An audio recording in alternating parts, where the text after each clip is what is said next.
करो या मरो, जीवन में रंग भरो, करो या मरो, जीवन में रंग भरो। स्वागत है आपका हमारा तीसरा सेशन में। मैं आपका दोस्त महेंद्र सिंह जाला फ्रॉम राजस्थान से। दोस्तों, हमारी फर्स्ट और सेकंड सीरीज आपने देखी होगी, नहीं देखी होगी तो आपने कृपया नीचे लिंक डाल दिया जाएगा कि नेटवर्क मार्केटिंग क्या है और इसे क्यों करना चाहिए। आज तीसरा जो हमारा महत्वपूर्ण टॉपिक होगा वो होगा कि कौन सी कंपनी में काम करना चाहिए। जी हाँ दोस्तों, जब आपने डिसाइड कर लिया अपने मन के अंदर कि मुझे नेटवर्क मार्केटिंग ज्वाइन करना है, मुझे इस बिजनेस को करना है, मुझे अपने सपनों को साकार करना है, मुझे एक्टिव इनकम नहीं, मुझे पैसिव इनकम चाहिए, मुझे टाइम फ्रीडम चाहिए, मुझे फाइनेंशियली बिल्कुल फ्रीडम चाहिए, मैं खुश रहना चाहता हूँ, मुझे खूब सारा पैसा चाहिए, अच्छी टीम चाहिए, अच्छे दोस्त चाहिए। तो ये सारी चीज़ें देखने के बाद जब आपने कहीं ना कहीं मन में सोच लिया है कि मुझे नेटवर्क मार्केटिंग बिजनेस करना है और मैं इसे करने के लिए तैयार हूँ, तो अब सबसे महत्वपूर्ण एक प्रश्न उठता है कि कौन सी कंपनी में काम किया जाए। जी हाँ दोस्तों, जब आपको नेटवर्क मार्केटिंग करना है तो किसी न किसी कंपनी में काम तो करना ही होगा। तो सबसे पहले आपको एक सही कंपनी का चुनाव करना पड़ेगा। आज के दौर में देखा जाए बाजार के अंदर बहुत सारे ऐसे लीडर्स मिल जाएंगे जो खाली झूठे वादे करते हैं कि हम आपके साथ में ये कर देंगे, वो कर देंगे। आपको उनकी बातों का पहले ध्यान नहीं देना है। आपको जिस कंपनी के अंदर ज्वाइन होना है, जिस कंपनी के अंदर आपको एसोसिएट बनना है, उस कंपनी के बारे में आपको पहले सारी जानकारी लेना पड़ेगा। सबसे पहला तो होना चाहिए कि वो गवर्नमेंट की गाइडलाइन को फॉलो करती है या नहीं।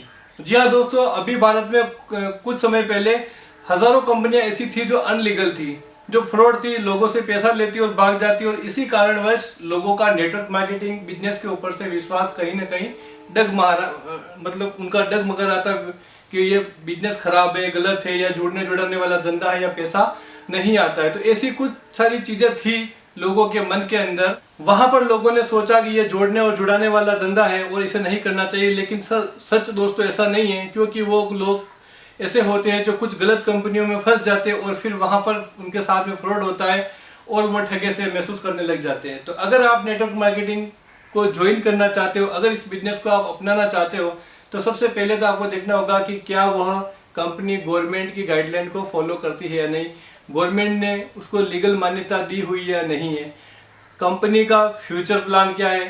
तो ये भी आपको अहम पॉइंट होगा कि कंपनी का फ्यूचर प्लान क्या है, कंपनी के प्रोडक्ट्स क्या क्या है। मतलब सबसे पहली बात होगी, जब आपको अगर नेटवर्क मार्केटिंग ज्वाइन करते हो तो स्वाभाविक है कि आपको कोई न कोई प्रोडक्ट या सेवा बेचना पड़ेगा, सेल करना पड़ेगा। जब आपको उस प्रोडक्ट को सेल करते हुए आप और आपकी टीम से जो अर्निंग आएगी उसी से आपकी ग्रोथ होगी। तो जो आप प्रोडक्ट सेल करने वाले हो या सेवा सेल करने वाले हो, आखिर वो है क्या। तो सबसे पहले तो आपका चुनाव ये होना चाहिए कि मैं जिस कंपनी को ज्वाइन करता हूँ वो एक प्रोडक्ट बेस होनी चाहिए। और प्रोडक्ट बेस के अंदर भी आजकल सबसे ज़्यादा चल रहा आयुर्वेदा, क्योंकि कहीं ना कहीं लोगों को आज ये पता चल चुका है कि एलोपैथिक इलाज से लोगों का इलाज नहीं हो रहा है, एलोपैथिक दवाइयों से लोग बाग ठीक नहीं हो रहे हैं, कई सारे ऑपरेशन कर चुके हैं, कई सारी बीमारियां आज लोगों के अंदर आ चुकी है और उन एलोपैथिक दवाइयों से लोग बाग ठीक नहीं हो रहे। तो उनका रुझान अब आयुर्वेद की ओर जा रहा है। और स्वयं हमारी भारत सरकार के माननीय प्रधानमंत्री मोदी जी भी अब आयुर्वेद के ऊपर एक बहुत बड़ा बजट करोड़ों रुपए में पेश कर चुके हैं। तो कहीं ना कहीं हमें भी समय के साथ अपडेट लेते हुए आयुर्वेदा के अंदर अपना भविष्य देखना चाहिए। और नेटवर्क मार्केटिंग जब आयुर्वेदा को लेके आता है तो आपको सबसे पहले प्रायोरिटी तो ये देनी चाहिए कि मुझे किसी आयुर्वेदा बेस पर काम करना चाहिए। जो कंपनी आयुर्वेदा में काम कर रही है, एक अच्छे प्रोडक्ट्स लोगों के लिए दे रही है, न्यूट्रिशन दे रही है, हेल्थ केयर प्रोडक्ट दे रही है, ब्यूटी केयर प्रोडक्ट्स सारा आयुर्वेद के अंदर दे रही है, तो हमें उसको पहले प्रायोरिटी देनी चाहिए। दोस्तों, जैसा कि मैंने बताया है आपको अभी कि नेटवर्क मार्केटिंग जब ज्वाइन करना है तो कौन सी कंपनी का चुनाव करना चाहिए, तो कुछ महत्वपूर्ण बिंदु बताए। साथ ही आपको ये भी देखना होगा कि उसको कौन कौन से सर्टिफिकेट मिले हुए हैं। जी हाँ दोस्तों, आजकल सभी नेटवर्क मार्केटिंग कंपनियों की एक गाइडलाइन बन चुकी है, तो उसको कौन कौन से सर्टिफिकेट मिल गए। जैसे उसको WHO की मान्यता प्राप्त है, क्योंकि जब हम आयुर्वेदा बेस पर काम करते हैं तो ये हेल्थ केयर प्रोडक्ट आते हैं, और कहीं ऐसा ना हो आप किसी के हेल्थ के साथ में खिलवाड़ कर रहे हो। तो सबसे बड़ा जो एक मानक जो होता है WHO, विश्व स्वास्थ्य संगठन इसको सर्टिफाइड करता है या नहीं करता, तो उस चीज़ को अपने को जरूर देखना चाहिए। और सेकंड, जब हम इंडिया में काम कर रहे हैं तो उसको आयुष डिपार्टमेंट सर्टिफाइड करता है या नहीं है, ये दोनों चीज़ें आपको देखना बहुत ज़रूरी होता है। उसके अलावा फिर GMP, हलाल, ISO, ISA, ये सारे सर्टिफिकेट उस कंपनी को प्राप्त है या नहीं है, गवर्नमेंट के उसको क्या क्या अवार्ड मिले हुए हैं, ये भी चीज़ें आपको देखना बहुत ज़रूरी है। तो सारी सर्टिफिकेशन आपको पहले सारी चीज़ें क्लियर कर देनी चाहिए कि इस कंपनी को जिसमें मैं ज्वाइन करना चाहता हूँ उसको सारे सर्टिफिकेट मिले हुए हैं। एक और महत्वपूर्ण बिंदु इसके अंदर ये भी आता है कि क्या कंपनी टैक्स पूरा बराबर से जमा करवा रही है। ये भी आपको सारी चीज़ें गूगल पर मिल जाएगी, उस कंपनी के बारे में आप सर्च करिए कि वो सारे टैक्स वगैरह, GST वगैरह सारे समय टू समय गवर्नमेंट को जमा करवा रही, रिन्यू, अगर ये सारी चीज़ें अगर कंपनी उसकी जमा करवा रही है तो कोई आपको दिक्कत नहीं है, क्योंकि वो कंपनी कहीं जाने वाली नहीं है, उसका कोई भी पेंडिंग बाकी नहीं है, वो कंपनी ग्रोथ कर रही है।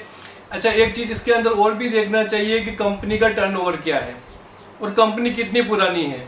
आपकी कंपनी कम से कम 5 से 7 साल पुरानी तो होनी चाहिए, क्योंकि नई नई कंपनियां आती है और वो क्या करती है कि लोगों को एक जाल में फंसाने का काम करती है, या कहीं ना कहीं फिर कंपनी के साथ में नए लोगों के साथ में छलावा हो जाता है, उसका प्रोडक्ट सही नहीं होता है, या आगे चलकर कई सारी समस्याओं का सामना आपको भी करना पड़ सकता है।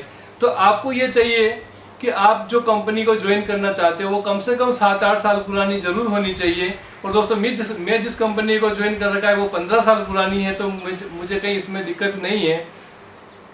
कंपनी के सर्टिफिकेट सारे मिले होने चाहिए, कंपनी पुरानी होनी चाहिए, कंपनी स्वदेशी होनी चाहिए, कंपनी के प्रोडक्ट अफोर्डेबल होने चाहिए, और कंपनी सारी गाइडलाइंस को पूरा करनी चाहिए, कंपनी स्वदेशी होनी चाहिए, कंपनी का फ्यूचर प्लान अच्छे होने चाहिए, कंपनी की प्रोडक्ट रेंज एक अच्छी होनी चाहिए, और कंपनी नए नए प्रोडक्ट को हर महीने या वीकली या महीने 2 महीने में नए नए प्रोडक्ट्स लॉन्च करनी होनी चाहिए। तो ये सारी चीज़ें आपको गाइडलाइन पहले देखते हुए आपको फिर किसी कंपनी को ज्वाइन करना चाहिए, फिर आपको किसी नेटवर्क मार्केटिंग कंपनी को आपको ज्वाइन करनी चाहिए। अगर आप ये सारी चीज़ें देखते हो तो आप बिल्कुल सेटिस्फाई हो सकते हो, हाँ अब मैं पूरी ईमानदारी से, पूरे तन मन से इस कंपनी को ज्वाइन कर सकता हूँ, मैं अपनी एक टीम बना सकता हूँ, मैं अपने नए नए एसोसिएट बना सकता हूँ, मुझे किसी बात का अब डर नहीं है, और मैं आराम से फील्ड में काम कर सकता हूँ, मैं अच्छी ग्रोथ कर सकता हूँ, और मैं अपने सपनों के साथ में मैं अपने एसोसिएट के, मैं अपनी टीम के सपने को भी साकार कर सकता हूँ।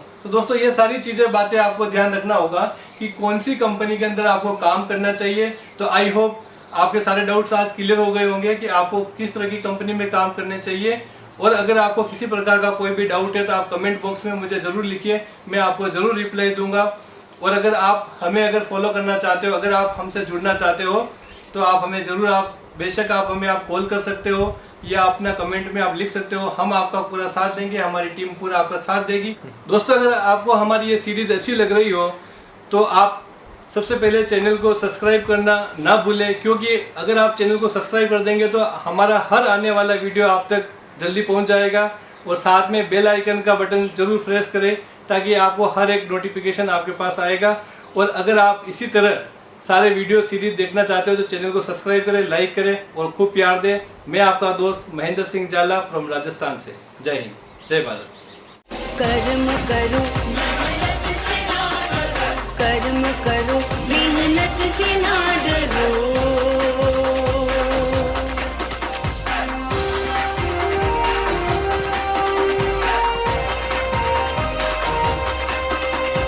तुम सबको है आगे बढ़ना, सपनों को है पूरा करना। चाहे मुश्किल हो पहाड़ों जैसी, अपने दम पर शिखर पे चढ़ना, जीत मिलेगी आगे बढ़ना। उठो कमर कसो।